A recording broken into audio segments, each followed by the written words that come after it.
Bien, bonjour à toi mon ami, j'espère que tu vas bien, moi ça super. Aujourd'hui on va parler de l'Ethereum 2.0. Tu vas voir un peu la grandeur de cette mise à jour et pourquoi tout le monde en parle. Eh bien déjà, on va poser les bases. La blockchain de l'Ethereum est la deuxième plus grosse blockchain, du moins en utilisation. C'est la deuxième blockchain. L'Ethereum 2.0, c'est le passage du système de validation Proof of Work à Proof of Stake. On va voir ensuite qu'est-ce que Proof of Work et qu'est-ce que Proof of Stake. Déjà, Proof, ça veut dire preuve. Leur rôle en fait, c'est d'assurer le bon fonctionnement de la blockchain en vérifiant les transactions. Jusque-là, tout est basique. Quand tu achètes de la crypto-monnaie ou que tu fais une transaction en crypto-monnaie, tu auras des validations. Le bloc est validé par plusieurs mineurs. Le principe est, le principe est simple. En proof of work, la validation, en fait, il y a une énigme mathématique. Et bien, les mineurs, avec leur machine, répondent à cette énigme mathématique pour ensuite te valider. Et du coup, ils sont plusieurs à te valider ta transaction, et ainsi ta transaction est validée. Comment ils se rémunèrent, tu es en train de te demander? Eh bien, dans les frais de gaz que tu payes, ils vont prendre une petite partie pour se rémunérer. L'inconvénient, c'est que forcément, quand le réseau est saturé, eh bien, les frais, ça monte directement, donc tu vas payer beaucoup plus cher tes frais de transaction. Et ensuite de ça, c'est pas très écologique parce que toutes ces machines, bah, tu te doutes bien que ça consomme beaucoup et c'est énergivore. Le Proof of Stake est là pour justement pallier à ces problèmes. Le Proof of Stake, en gros, c'est validé en mettant en jeu des ETH. Donc tu mettras en jeu des Ethereum. C'est un nœud de 32 Ethereum qui te permettront de valider. En gros, tu mets en jeu ta crypto-monnaie, donc les 32 Ethereum, ce qui permet de valider, c'est un nœud fermé du coup, qui te permet de valider la transaction.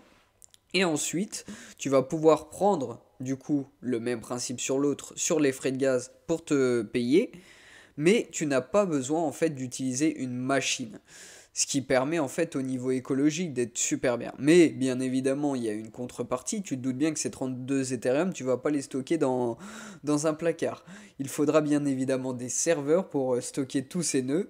Mais en tout cas, la machine qui était utilisée auparavant par tous ces mineurs ne sera plus utilisée. Ainsi que le minage disparaîtra d'après la mise à jour Ethereum 2.0. Il n'aura plus besoin de miner comme auparavant avec des machines dites énergivores.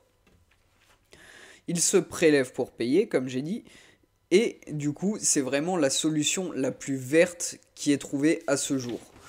Il est repoussé d'année en année. On peut entendre d'année en année, ouais, l'Ethereum 2.0 arrive, mais en ce moment, on en parle quand même de plus en plus, ce qui peut nous prêter à dire que l'Ethereum 2.0 devrait arriver d'ici peu. Peut-être dans un an, peut-être dans 2 ans, mais ce n'est plus, on ne parle plus en année d'année en année.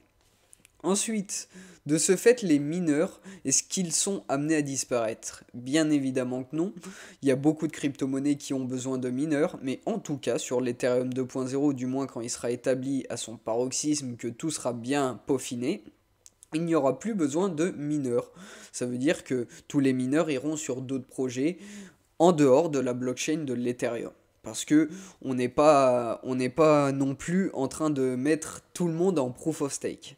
Alors oui, on envisage réellement en tant qu'investisseur que tout le monde passe au proof of stake, ce qui ferait éventuellement exploser l'Ethereum, mais on est loin d'en arriver là. Ça va se faire d'année en année. Il faudra quand même que de l'eau coule sous les ponts avant que ça arrive.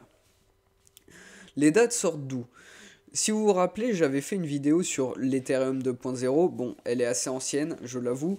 Elle était peut-être un peu moins informative, mais en gros, il y a justement une bombe à difficulté qui est programmée dans les codes de l'Ethereum, dans la blockchain de l'Ethereum. Cette bombe de difficulté rendra la vie difficile aux mineurs.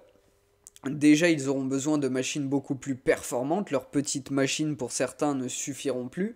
Et en plus de ça, ça rendra la crypto-monnaie, le token Ethereum, beaucoup plus dur à miner, ce qui, du fait, baissera leur rendement et auront beaucoup moins d'argent grâce au minage.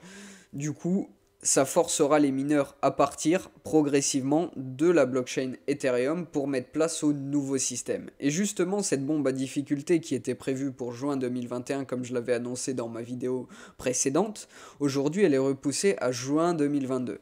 Ce qui prouve réellement qu'on n'est pas très loin de cette mise à jour et que pour 2022, ce serait réellement l'année de cette mise à jour Ethereum 2.0. Voilà, c'est souvent tiré les dates en fait de cette bombe à difficulté dans le protocole, car cette bombe à difficulté permettrait d'envisager le nouveau système, le nouveau consensus, le Proof of Stake. N'hésite pas à me dire ce que tu en penses dans les commentaires. Si tu as d'autres questions que je peaufine un peu, n'hésite pas à me le dire, j'essaierai de te répondre en commentaire. N'hésite pas à mettre un like si la petite vidéo t'a plu, n'hésite pas à t'abonner si mon contenu te plaît, et je te dis à la prochaine pour une prochaine vidéo.